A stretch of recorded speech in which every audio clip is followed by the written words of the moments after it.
विनोद कुमार जिंदाबाद। ग्राम पंचायत सलालपुर की तमाम जनता जिंदाबाद।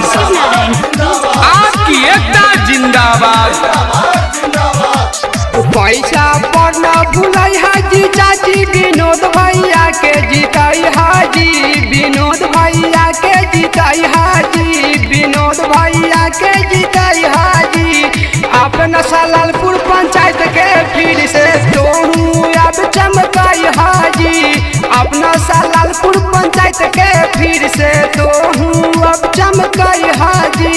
अपना विनोद भैया के फिर से तोहू विजयी बनाई हाजी। न पूछो कि मेरी मंजिल कहाँ है, न पूछो कि मेरी मंजिल कहाँ है। अभी तो सफर बस शुरू किया है। मैंने किसी और से नहीं खुद से ये वादा किया है। विनोद कुमार जिंदाबाद। नोट पर ना वोट बेचिया विनोद भैया के जीताई हाजी। विनोद भैया के जीताई हाजी। विनोद भैया के जीताई हाजी। अपना कीमती वोटवा कामयाब तू बनाई हाजी।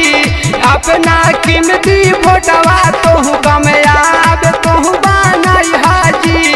अपना कीमती वोटवा के कामयाब तू बनाई हाजी।